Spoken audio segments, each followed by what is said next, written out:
Hey, I'm James from Smoking That Barbecue, and today I am just a little bit less than an hour north of Toronto, Ontario, Canada, to meet Melanie, who is struggling with the tenderness of her pulled pork. Let's go meet her. Why don't you let me make the burgers in the oven? Dry. That is so rubbery and bouncy. Chicken skin. Making sure it's tender. Burn! You are judged by your brisket. James, I can't cook ribs for crap. Okay, welcome. So this is taste test day one. We're doing Melanie's version. So when I arrived today, there was a couple of things going on. So we're nearly 6. We're doing dinner for 5. So let's unpack a little bit about what was going on when I arrived and what led us to today's dinner. See, I don't want to take the entire thing apart. How do I know? So I didn't put enough charcoal. A little still tough. Well, none of that, the issues don't matter if it tastes amazing. Why don't we dive in, have a taste test. But so far I've captured a couple of things maybe for tomorrow. One, we have our, I call it the work back schedule. So if we want dinner, how do we try and remove some stress about getting things ready for dinner? We have some fire management in terms of like how much fuel, too much, too little was there. And then maybe just watching, we haven't tried yet, but the shred, if we can do anything to help make it easier to pull. So that's already on our list. Let's dive in, grab a piece for our taste test. Okay, let's find a little piece here. Cheers. Cheers.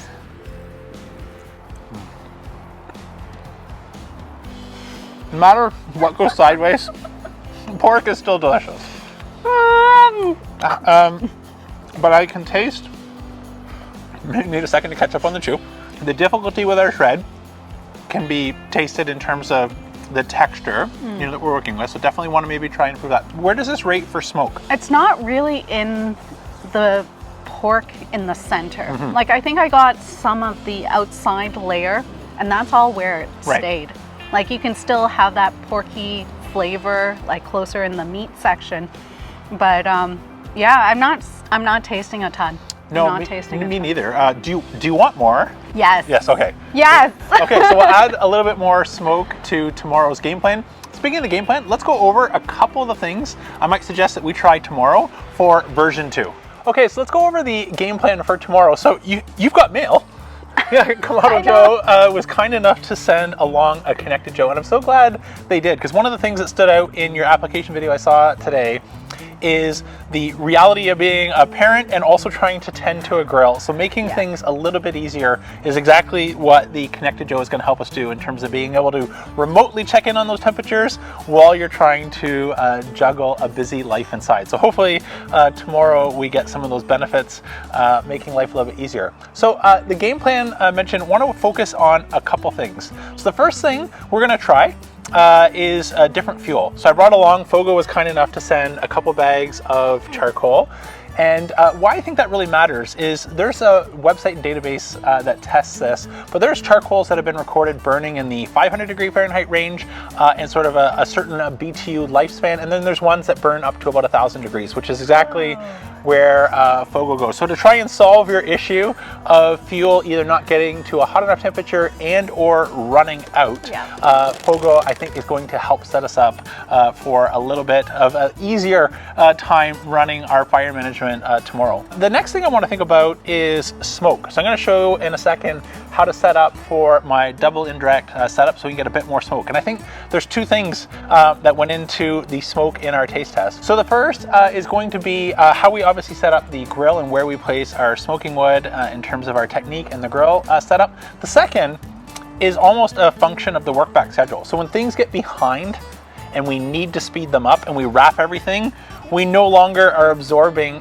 any smoke. And so that while we definitely saved the day with dinner and didn't miss it by too much, we're within about 45 minutes, which is still pretty much landing on the green for barbecue terms, but we did lose some of the opportunity to develop that smoke profile.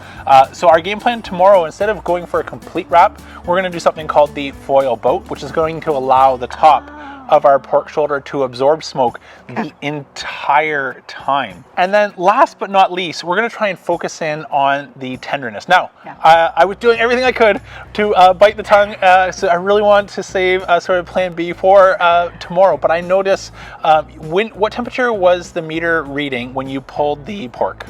I think we got it out around 191, 192, something like that. Yeah, when we got set it aside kind of alarm. Yeah. For a large roast like a brisket or a pork, it won't carry over cook that 10 degrees, which is on the low end of being probe tender. So tomorrow, not only are we going to set up our meter to give us some information, and meter, by the way, was kind enough to send along a meter too, which is going to give us a few more sensors to actually know a little bit more about what's going on all the way through the roast. But we're also going to do some spot checks with an instant read thermometer. So I brought along a Chef's Temp X10, and this I'm going to show you the feel to look for in order to know if our pork is actually probe tender. As today, I think we pulled a little bit just below the magic spot where we go from feeling a little bit dry and not easy to pull to that magic shred where even if we were to go at it by hand that we would have no problem.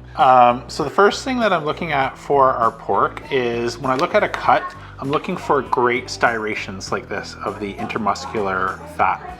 So earlier we already made up our dry rub. So this is my rub that I share on the website, the Ultimate Texas SPG rub. Your rub had amazing flavor. So this is not by any means going to be better, but different. A bit more salt and pepper flavor. So we'll make a bit of a mess now. That's okay? Yep, go ahead. Should make note that the pepper cannon cap is about 2 tablespoons worth. So we were using that as our official measuring device. But if you're following along at home, each capful that we added is 2 tablespoons, and that's also what I put on the website. I also, since we can go anywhere from a 5 to I believe a 60 mesh on the pepper cannon, I like going for about 23 clicks from the finest setting. Okay. And last but not least, the top. Shake again, keep shaking so we make sure we keep everything as even as possible. And we can get that in the refrigerator on a rack, let it dry brine overnight. Okay. So now we have the game plan. Let me show you how we're gonna set up the grill, and the next time you see us will be tomorrow morning. For us, it'll be overnight, but for you, it'll be just like that.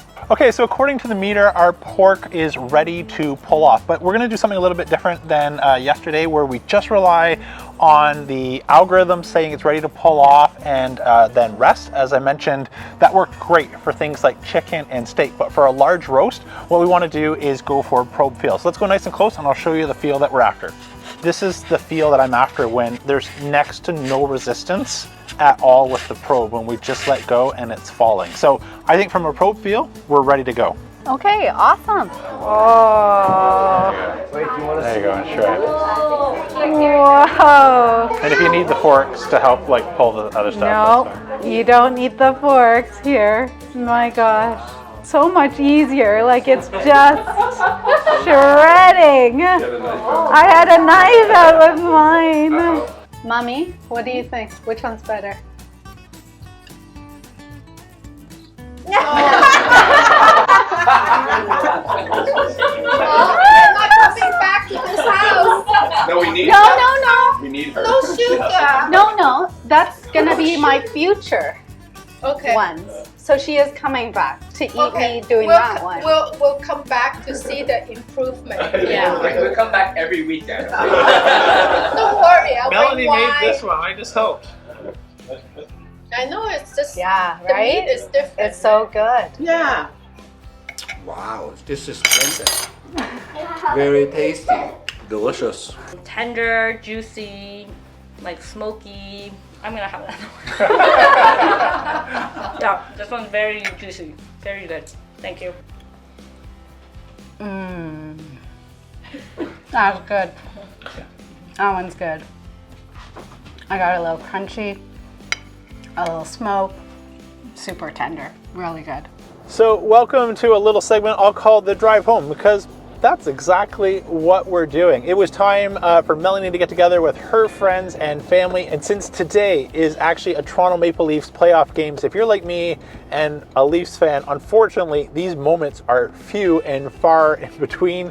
So time for me to hit the road and let Melanie enjoy the night with her friends and family, but I wanted to share a couple of closing thoughts and tips and tricks just to recap what I went through with Melanie from her application video, which really highlighted the tenderness issue. There's a lot of things that we covered over the 2 days together, but tenderness came out in her application video. It's the first thing that I saw yesterday in the trial run, and we had to resort to getting a knife out to more carve the pork shoulder versus getting that proper shred that you can do by hand. So a couple of things that can really help with focusing on tenderness. So the first thing that we did is apply our dry brine rub yesterday. So we had the benefit of the overnight salt dry brine. That's going to help give us the benefit of retaining more moisture in our cook.